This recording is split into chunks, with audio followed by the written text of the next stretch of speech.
الرحیم نحمده ونصلی علی رسوله الکریم اما بعد فاعوذ باللہ من الشیطان الرجیم بسم اللہ الرحمن الرحیم ان الذین قالوا ربنا اللہ ثم استقاموا تتنزل علیہم الملائکہ الا تخافوا ولا تحزنوا۔ محترم سامعین، آج آپ حضرات کے سامنے ایک مسلمان اور ایک کافر کے سفر کا ایک عجیب اور بڑا حیران کن واقعہ ذکر کرنا ہے۔ اگر انسان اپنے مذہب کی سچائی کو خود سمجھ لے، مسلمان اس بات کو سمجھ لے کہ اسلام کتنا سچا دین ہے، تو مسلمان کبھی بھی کسی کے دھوکے میں نہیں آئے گا، کبھی بھی گناہوں کی اور بدعقیدگی کی زندگی نہیں گزارے گا۔ ایک مسلمان اور ایک کافر سفر کر رہے تھے۔ چونکہ پرانے زمانے کے جو سفر ہوتے تھے گاڑیوں کے ہوتے نہیں تھے، پیدل سفر ہوتے تھے، صحراؤں پہاڑوں کے سفر ہوتے تھے اور بڑے مشکل مصائب اور مشکلات والے سفر ہوتے تھے۔ تو یہ مسلمان اور کافر سفر کر رہے تھے۔ تو کافر نے کہا کہ تم کہتے ہو میں مسلمان ہوں اور میں اللہ کو مانتا ہوں اور اللہ ہے اور وہ ہماری مدد کرتا ہے، ہمیں رزق دیتا ہے، تو یوں کریں کہ بھوک بڑی لگی ہے، 7 دن ہو گئے مسلسل چل رہے ہیں، کھانے کو کچھ نہیں ہے، تو آپ اپنے اللہ سے کچھ کھانے کو مانگیں۔ تو وہ مسلمان پہ بڑی آزمائش آ گئی۔ اب مسلمان بڑا حیران کہ اب میں کیسے، کس ترتیب سے کیا مانگوں، کس طریقے سے مانگوں۔ بہرحال اس نے 2 نفل پڑھے اور ہاتھ اٹھائے اور اللہ تعالیٰ سے فرمایا، یا اللہ آج میرے گناہوں پہ، میری مایوسی پہ پردہ ڈال دیں۔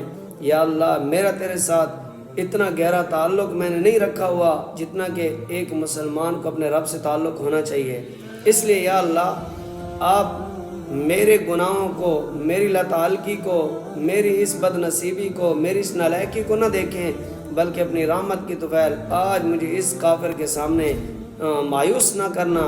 یا اللہ اپنی غیبی کوئی مدد فرما۔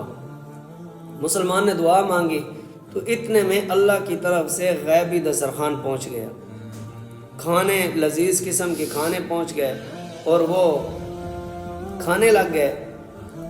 تو پھر سفر پہ چل پڑے۔ سفر کرتے کرتے کرتے پھر 5-6 دن گزرے تو مسلمان نے سوچا کہ اب کہیں یہ دوبارہ مجھے نہ کہہ دے کھانے کا، تو میں اس سے خود سوال کر لیتا ہوں۔ اس نے کہا پچھلی مرتبہ تو میں اپنے مذہب کے مطابق جس رب کو میں مانتا ہوں میں نے تیرے لیے روزی اللہ سے مانگی، اللہ نے دے دی۔ اب تو جس مذہب پہ چلتا ہے تو بھی اپنے مذہب کی سچائی دکھانا ذرا، اور تو اب تیرے ذمہ ہے کھانا تو نے منگوانا ہے۔ تو اس کافر نے کہا ٹھیک ہے۔ تو اس کافر نے بھی کچھ مانگا، کچھ کیا۔ جب بیٹھ گئے اکٹھے تو 2 دسترخوان آ گئے، کھانا بھی ڈبل اور کھانا زیادہ لذیذ، کھانے کی ڈشیں اور زیادہ۔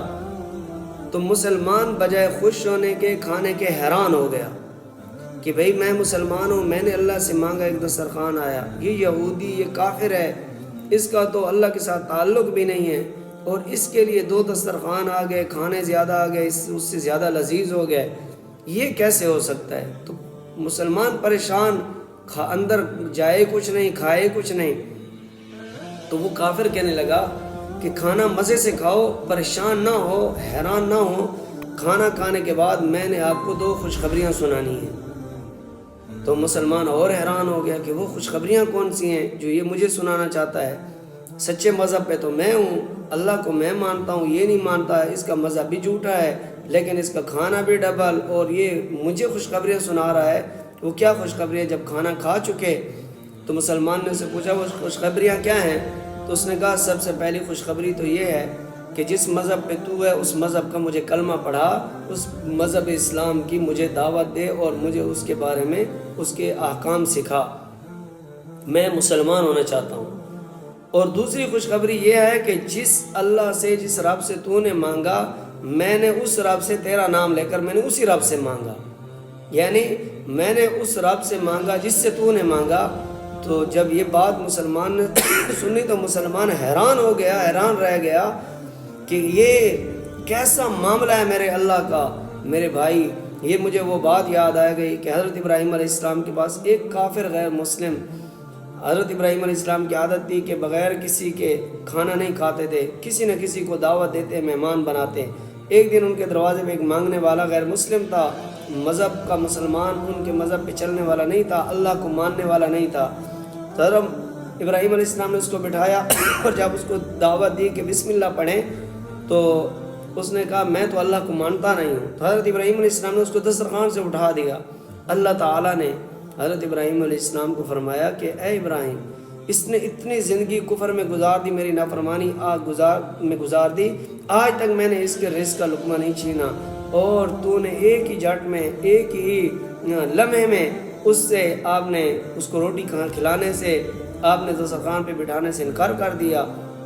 اس کو بلائیں اور اس کو کھلائیں۔ تو میرے بھائی وہ اس سچائی پر، اس بات کے اوپر، حضرت ابراہیم علیہ السلام کے بلانے پر اللہ تعالیٰ کی اس رحمت اور مدد اور اللہ تعالیٰ کی رحمت کی وجہ سے وہ مسلمان ہو گیا۔